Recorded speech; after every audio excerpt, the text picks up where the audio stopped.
ሁኔታ ለማጥናት ወንጀል የሰሩ ይታሰራሉ አሉ ነው እንግዲህ። ኧረ እኔ ጋዜጠኛ አይደለሁም። መናገር የፈለገች ስለማትመስል በቃ ተዋት። አሁን ነገሩ ገባኝ። ወይዘሮ ሜላት እኔ አንቺ እንደምታስቢው አይነት ሰው አይደለሁም። እንደዛ ካልሆነ ታዲያ ለምን መጣ? እንዴት አመሸሽ ሜላት? ምን አባሽ ታረጊ መጣሽ ደግሞ እዚህ? ይቅርታ።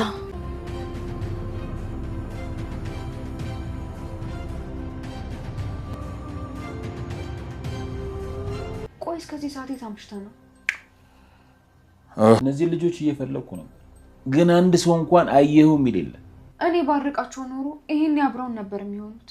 ወይ አንዬ፣ እነሱ መጥፋት ከፈለጉ አንቺ እግራቸውን አስረሽ አታስቀሪያቸው ነው። ልጅ ቅቅል አይቅም ሆዷ። እንዴት ነሽ ማዘሯ? እንዴት አመሻችሁ? ዛሬ አዲስ እንግዳ አለን እንዴ? ሰላም ጤና ይስጥልኝ ክብራንና ክብራን ቻናል ቤተሰቦች ሰላማችሁ ይብዛ በያላችሁበት። እንዴት ናችሁ? እንዴት ከረማችሁ? ለቻናሌ አዲስ የሆናችሁ ላይክ እና ሰብስክራይብ በማድረግ ተቀላቀሉ። ነባሮቹ ደግሞ እንዲሁም ሼር ላይክ በማድረግ አበረታቱኝ እያልኩኝ ኖላዊ ዛሬ ምን ተፈጠረ የሚለውን እናያለን። ባለፈው ክፍል እንግዲህ እርግብ እጇን ለፖሊስ ሰጥታ ነበረ። ታዲያ ለማቆየትም በለብቻዋ በሌላ ክፍል አቆይተዋት ነበረ። ነገር ግን አሁን ላይ ፖሊሶቹ እያሰቡ ነበር ከወይዘሮ ሜላት ጋር እናገናኛት ወይስ አናገናኛት በማለት አሲርና ቸምቹ ራሳቸውን ደብቀው ከነሃና እዛው ድሮ ቤታቸው ጎዳና ላይ ተመልሰዋል። የድሮ ህይወታቸውንም ይዘውታል። ታዲያ ሀና እየፈለገቻቸው በየጎዳናው በየመንገዱ ስትፈልጋቸው ነበረ። እነሱ ግን እሷን ባዩ ቁጥር ተደብቀዋል። አሁን ላይ ልታገኛቸውም አልቻለችም። እሷን በጸጸት እኔ ባላርቃቸው ኖሮ አይጠፉም ነበር በማለት ለአባቷም ትናገራለች። ታዲያ የወይዘሮ እርግብንና የወይዘሮ ሜላትንና እርግብን አንድ ላይ መሆን ያልፈለጉት ፖሊሶች በሌላ መቆያ ቆይተዋት ነበር። ነገር ግን የበላይ የሆነው ደግሞ ከወይዘሮ ሜላት ጋር አብራ እንድትሆን ሰው አንድ ላይ እንድትሆን ስለተወሰነ እርግብን ወደ ወይዘሮ ሜላት ባረፈችበት ክፍል ወስደዋታል። ታዲያ በዛም ሰዓት ወይዘሮ ሜላትም ንዴቷን ብትቆጣጠረውም ውስጧ እየተቃጠለ ነበረ። ነገር ግን ጨክንም ወይዘሮ ሜላት ታዲያ ወይዘሮ ሜላት ለብቻዋ ክፍል ውስጥ ቁጭ ብላ ፖሊሱ ሲገባም ብቻዋን ነበረች። ሌሎች ጓደኞቿ አልነበሩምና ምን ልትሰራ ነው የምትመጣው በማለትም ፖሊሱን ትናገረዋለች። ወይዘሮ ሜላት ታዲያ በድንጋጤ ነበር ከመቀመጫዋ ብድግ ብላ ምንም ሰው ሳይኖር እንዴት እኔ ጋር ልመጣ ቻልክ በማለት ተጠየቀችው። ፖሊሱም ታዲያ ሜላት ተረጋጊ በማለት ያረጋጋትና አንቺ እንዳሰብሽው አይደለም በማለትም እርግብን እግቢ በማለት ያስገቧታል። ታዲያ ወይዘሮ ሜላት እንዴት ልትመጪ ቻልሽ በማለት ታዲያ ወይዘሮ ሜላትም በንዴት እኔ አይኗን ማየት አልፈልግም ከዚህ ቤት ማስወጡልኝ በማለት ተናግራ ነበረ። እርግብም ግን ደግሞ ይቅርታ ወይዘሮ ሜላት በማለት ጠይቃለች። አንቺ ይቅርታ ምንም አይሰራልኝም ያን ሁሉ ነገር አድርገሽኝ ደግሞ ይቅርታ ትላለች እንዴ በማለት ነበር ቁጣን የተሰነዘረ። ለምን ሳመጣችሁብኝ ብላ ፖሊሶቹን ስትጠይቅ ፖሊሷም ይሄ ያንቺ ውሳኔ አይደለም የኛ ውሳኔ እንጂ በማለት ታዲያ እኛ የወሰኑ ውሳኔ ሳይሆን የበላይ የወሰነው ነው በማለትም ወንዱ ፖሊስ ያስረዳታል። እርግብ መምጣት ደግሞ ከአንቺ ጋር አንድ ላይ መሆኑን ይጠቅምሻል እንጂ አይጎዳሽም በማለትም ነግረዋታል። ነገር ግን ወይዘሮ ሜላት ያንኑ የበፊት ጥፋቷን ስላየች እንጂ ቀስ ብላ ብታባብላት ኖሮ ምናልባት ያየችውን ነገርም ልትነግራት ትችላለች። ምክንያቱም መረጃው ጓደኛዋ ሜሮን ጋር አሳይታታለች። ታዲያ እኔ ምን ልትጠቅመኛለች ከዚህ አስወጡልኝና ሌላ ጋር አስቀምጧት በማለት ተናግራለች። ግን ደግሞ አንቄ ነው የምገላት በሌሊት ብላ ስትልም የዚህን ያክል ደግሞ ጅል ሴት እንዳልሆንሽ እናውቃለን በማለትም ይነግሯታል ፖሊሱ። ታዲያ ወይዘሮ ሜላትም ፖሊሶቹ ከወጡ በኋላ እርግብን ለማነቅ አንገቷ ላይ አሳርፋ ነበረ። ነገር ግን ያው ታሳዝናታለች እና ወደዛውም እጇን ሰብስባለች። ነገር ግን እርግብን ልትጎዳት አትችልም። ምክንያቱም የንዴቷን እንጂ ልትጎዳትም አትፈልግም። አቶ ኖላዊ የሀና አባት ደግሞ ናሲርን ፍለጋ ይወጥተው በጠዋት ማታ ሌሊት ላይ ነው የሚገቡት። ታዲያ ሀናም እንግዲህ አባቷን እየጠበቀች ነበር ቤት ውስጥ ቁጭ ብላ። ታዲያ አቶ ኖላዊም ከውጭ ሲመጡ አባቷ ልጄ እዚህ ነሽ ወይ ይሏታል። አዎ አባዬ እየጠበቅኩ ነበረ። ምን ነው ቆየህም ስትል ምን ትሰራለሽ ልትለኝ ነው መሰለኝ በድጋሚ አባዬ ስትላቸውም አዎ ልጄ ለምን እዚህ ሆንሽ? ይከፋቸዋል እኮ አሁን ደግሞ እናታቸው የለችም በማለት ቢሆንም እኮ እነሱ 2 3 ናቸው፣ ብዙ ናቸው አባዬ፣ አንተ እኮ ማንም የለህም በማለት አንቺዬ እነሱ እኮ እንዳይከፋቸው ብዬ ነው፣ እኔ ግን ለምጄዋለሁ ብለው ሲነግሯትም ሀንቾ ደግሞ ባካ አባዬ ይህን ረስቶ ግን እስካሁን ሰዓት ድረስ የታምሽተው ነው ብላም ትጠይቃለች ሀና። እነዛን ልጆች እኮ ስፈልግ ነው እነማን ናሲርን ስትል አሁ ልጄ ይሏታል። እናም እንደ ልማዳቸው ወደ የመጠጥ ቤት የሚያመሹበት ቤት አገኘኋቸዋለሁ ብዬ ነበረ በማታ ያመሸሁት፣ ታዲያ እነሱም የሉም በማለት ይነግሯታል። ታዲያ ሀንዬም እኔ ነኝ ለዚህ ሁሉ ሰበብ፣ እኔ ነኝ ያራኳቸው፣ እኔ ባርቃቸው ኖሮ እነሱም አይጠፉም ነበር በማለት ትጸጸታለች። የሀና አባት ደግሞ ሀንዬ ሁሉን ነገር ለምንድን ነው በአንቺ ላይ የምታደርጊው? በጸጸት እንደዚህ የምትሆኙ በማለትም እነሱ እኮ እዚህ ነው ተወልደው ያደጉት፣ የተወለዱበት ሀገር ያደጉበት ሀገር ነው፣ እንደኛ ተሰደው አልመጡም። ለምንድን ነው አንቺ እንደዚህ የምትሆኙ? በማለት አባቷም ይቆጣሉ። አባዬ የማታውቀው ብዙ ነገር አለ አሲርን በተለይ በማለት ትነግራቸዋለች። አንቺ ምን አደረግሽ ልጅ? ምንም አላጠፋሽም፣ አትጸጸች እያሉ ነበረ። ታዲያ አባቷም ግን ደግሞ ቤተሰቦችን ሳገኝ እነሱን ረሷቸው፣ አራኳቸው በማለትም ይህን ጊዜ ባርቃቸው ኖሮ እነሱም ያሉበትን ቦታ ይነግሩኝ ነበር በማለት ነበር የመለሰችው። ታዲያ ብትቀርቢያቸውም እኮ እግራቸውን አታስያቸውም ሀንዬ፣ መሄድ ከፈለጉ ይሄዳሉ በማለት ይነግሯታል። ታዲያ ሀንዬም ታዲያ እሷ ጥፋተኛ እንደሆነች ሆና ራሷን በራሷ እየተጸጸተች ነው ያለችው። ሁሉን ነገር አንቺ በራስሽ ላይ አታድርጌ ልጄ፣ የፈለገው ነገር ብታረጊ መሄዳቸው የማይቀር ነው መሄድ ከፈለጉ በማለትም አባቷም ይነግሯታል። ወይዘሮ ሜላትም ደግሞ በእስር ቤት ሆና ውጭ እንግዲህ ወጣ ብለው ነበር ጓደኞቹ አብረው የታሰሩት። ማዘሯ እያሉ ይመጣሉ። ታዲያ እርግብንም ሲያዋት አንቺ ደግሞ ምን ሰርተሽ ነው የመጣሽው በማለት ትላቸዋለች።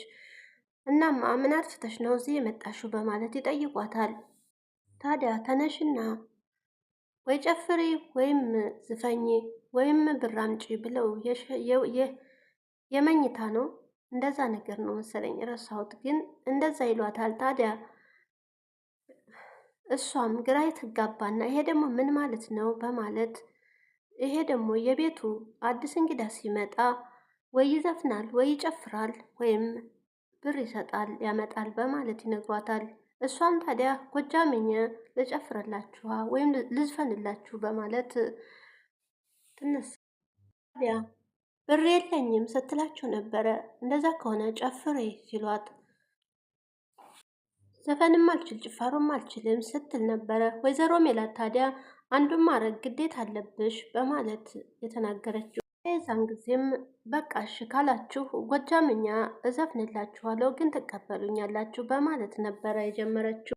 ታዲያ ሆበል ጃሌ ሆበል እያለች እየጨፈረችና እየዘፈነችላቸው ነበር እርግብም። ታዲያ ምናሴና ሰላምዬም በጣም ደብሯቸው ነበረ። ከቤት ውስጥ ሆነው ጎረምሳው እንዴት ነህ ብላ ወደ ሳሎን ትመጣለች ሰላምዬም። ታዲያ እኔ ነኝ አሮጊት ሲላትም እኔ ነኝ ወይ አሮጊት ትላለች። እኔ ጎረምሳው ከሆንኩኝ ታዲያ እንጂ አሮጊት ነሽ በማለት እየተቀላለዱ ሆነሽ ነው ያልተኛሹ ብሎም ሲጠይቃት ታዲያ ሀንዬ ስለሌለች እንደደበራትና ደግሞ ቤቱም እንደሰፋባት ግድግዳው ሰፋኝ በማለት ትነግረዋለች። ታዲያ ምን አይ ሀና ስለሌለች አይደለም ይላታል። ታዲያ ምንድን ነው ስትለውም እኔ ጅም ጀምሬያለሁ አላልኩሽም ነበር ወይ በማለት እናማ ስፖርት እየሰራሁ ግድግዳውን ስገፋው በጣም ሰፋ ይላታል። ሰላምዬም ታዲያ እኔ እኮ ታላቅህ ነኝ አንተ ትቀልድብኛለህ አይደለ? ቢያንስ አታከብረኝም ወይ ታዲያ ታላቅነትሽን እኮ ረስቼው አይደለም፣ ግን አንዳንዴ ደግሞ ያው እርጅና ስለሚመጣ አንዳንዴ ልበልሽ ብዬ ነው በማለት ይነግራታል። ታዲያ እውነት ለምንድን ነው እንቅልፍ ያልተኛሽው ሲላትም እውነት ሀና ስለሌለች ጨንቆኝ ነው መኝታውም ሰፋኝ በማለት ነግረው ጋር ስለለመድኩኝ አስጠላኝ ብቻዬን መተኛት። ታዲያ ለዛሬ አንተ ጋር አልተኛ እዚህ ስትለው እኔ እኮ ከአባዬ ጋር ነው የትምተኛው ብሎም ምናሴ ይነግራታል።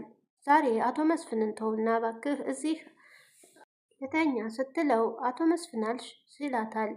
አሁና አንዳንዴ እኮ እንደዛ ነው በማለት ታዲያ ታስታውሳለህ እንዴ ተርግብ ጋር የተጣላን ጊዜ እዚህ ያደርነው እኔና ታዲያ ዛኔ እኮ አባዬ የለም ሲላትም ባክቶ ዛሬ እኮ አባዬ አለ በማለት ባክቶ አቶ መስፍንን አላለችም በማለት ምን አንተ ደግሞ ሁሉን ነገር አርመው ትችላለህ ወይ በማለት እዛው እየተቀላለዱ ነበረ። ነገራችን ላይ ሰላምና ምናሴ በጣም ነው የሚዋደዱት። ምናሴም እህቱን በጣም ነው ከምንም በላይ ምንም ነገር እንኳን ስለሷ መጥፎ ነገር እንኳን ቢሰማ በጣም ነው የሚናደደው። ቢሆንም በጣም ነው እሷም የምትወደው እና ጥሩ እህትና ወንድሞች ናቸው የሚያስቀኑ። እንግዲህ ሀና ደግሞ ከአባቷ ጋር ወደ ቤተክርስቲያን ሄደው ነበር። ከዛም ሲመለሱ ድብርብር ብሏት ስለነበረ ምን ሆነሽ ነው ሀንዬ ይሏታል። እና ሲን ሀናም ታዲያ በጸጸት ውስጥ ሳለች ከቤተ ክርስቲያን ሲመለሱ ታዲያ እኔ እኮ አባዬ አንተ ያቺ ያሳደግካት ልጅ ሀንቾ አይደለችም፣ በጣም ተቀይሬ ያለሁኝ እና ሀሴንም አስቀይሜያቸዋለሁ። በችግሬ ጊዜ ከጎኔ ነበሩ እነሱ። እኔ ግን ዛሬ ያን ሁሉ ረስቼ እኔ ተቀይሬያለሁ በማለት ትነግራቸው። ቤተሰቦችን ሳገኝ ረስቻቸው ትቻቸዋለሁ። በጣም ነው ያስቀየምኩት። አሴርን በተለይ በጣም ጎድቼዋለሁ በማለት አንቺ እኮ ማንንም የምትጎጂ ልጅ አይደለሽም። አሴርን ደግሞ እንዴት አድርገሽ ነው የምትጎጂው? አንቺ የምታስቀይሚ ልጅ አይደለሽም። እኔ ያሳደግኳትን ልጅ አውቃታለሁ፣ ያችው ነሽ በማለት አባቷም ይነግሯታል። አይ አባቴ እኔን እንኳን እንዳልቀየም እንዳይከፋኝ ብለህ ነው የምታዝናናኝ እንጂ አንተም ታውቃለህ እኔ እንደተቀየርኩ በማለት የዚህን ያክል አሲርን ምን አስቀይመሽ ነው እንደዚህ የምትሆኙ ብለውም ሲጠይቋት ይህንን እንኳን ለአንተ ብነገር ነገር አይደለም ታዲያ ሳትነግሬኝ ምን ብዬ ልፍረድብሽ ሲሏትም አባዬ ፍረድብኝ ትላለች። እንዴት ብዬ ልፍረድብሽ እንደ ብዬሽ ልጩህብሽ በማለት እሳቸውም ይነግሯታል። ታዲያ አባቷም እየተቆጧት እንግዲህ እንደዚህ መሆን የለብሽም መጨነቅም የለብሽም ሀንዬ ግን እንድታለቅሽ ነው እንዴ እንዳትነፋረቂ በማለት እየተቆጧትም እየመከሯትም እንግዲህ ከቤተ ክርስቲያን መልስ ወደነ ሰላምዬም ጋር ሄዳል። ታዲያ ጠዋትም ስትሄድ ቁርስ አልበሉም ነበረ። ምናሴ ለማቅረብ ብድግ ብሎ እንዴ ድንብላል የለችም ወይ ብላ ትጠይቃለች። ደግሞ እስካሁንስ ቁርስ ለምን አልበላችሁም በማለት ስትጠይቃቸው አንቺን ጥለን እንዴት እንብላ እንኳን የመጣሽ በማለት ሁለቱም በደስታና በፈገግታ ምናሴም ሊያቀርብ ይነሳል።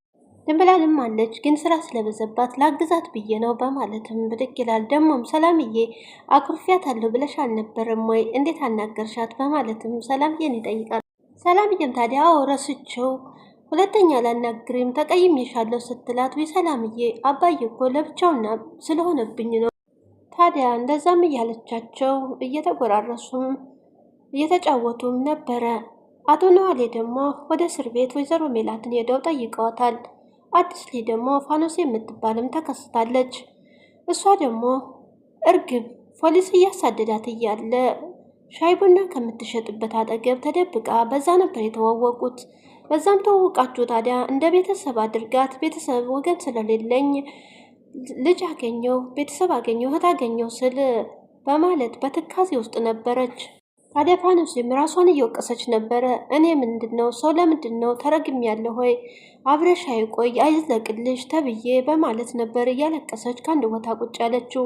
እርግብንም ሄዳ ስትጠይቃት ለምንድነው ቆይ አንቺ እዚህ የታሰርሽው? በፊትም ቢሆን ለምንድነው ፖሊሶቹ የሚፈልጉ ስትላት እሱ ሌላ ጊዜ ነው ታሪኩ ብዙ ነው በማለትም ታዲያ አይዞሽም ብላ ያበረታታቻት ነበር። እስር ቤት እስከ ስንት ጊዜ ነው የምትቆዩም ብላ ስትጠይቃት እንደ ወንጀሌ ነው ትላለች። እንደ የሰራሽ ወንጀል ምንድን ነው? ወንጀልሽንስ አታውቂውም ወይ ስትል እኔ እንጃ ገና እንግዲህ ፍርድ ቤቱ እንደ ፖሊሶቹ እንደፈረዱብኝ ነው በማለትም ትመልስላት። ታዲያ ፋኖስ የእህትነቷን የጓደኝነቷን በቃ እኔ ስትደውይልኝ ደንግጬ ነው የመጣሁት ምንም አላመጣሁልሽም በማለት ይችን ያሻት ብላ ትንሽ ነገር ናት በማለትም ትሰጣታለች ብርም ቢሆን። እናም ወደ ቤቷ ስትመለስ ነበረ ታዲያ መንገድ ላይ ቁጭ ያለች። እናም የዛን ጊዜ ነበረ ከሀና አባት ጋርም ተገናኝተው እሳቸውም አይዞሽ ብለው ያበረታቷት። ፈጣሪ እኮ አንዱ ሲሄድ ለበጎ ነው ሌላውን ደህና ነገር ሊሰጠን ነው በማለትም ያበረታቷት አልፋኖሴን። ወይዘሮ ሜላት ደግሞ እርግብ በተኛችበት ለማነቅም ወስና ነበረ። ነገር ግን እሷም አልጨከነችም። አሁን ላይ እርግብ የምታውቀው ነገር ያለ አይመስለኝም።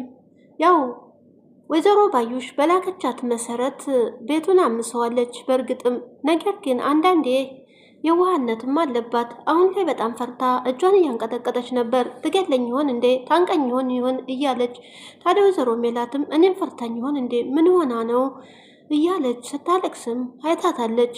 ነገሮቹን ቀርቤ ማጥናት አለብኝ። ምን ይሆን የሚያስለቅሳት? ከኋላውስ ምን ይሆን? ወይስ እኔን ፈርታ ነው እያለች በሀሳቧም እያወጣች እያወረደች ነበረ ወይዘሮ ሜላት። ታዲያ ቀጣይ ቪዲዮ ምን ይፈጠራል? ለቀጣዩ አብረን እናየዋለን። ላይክ፣ ሰብስክራይብ እንዲሁም ሼር በማድረግ አበረታቱኝ ወገኖቼ። ሰላማችሁ ይብዛልኝ በያላችሁበት።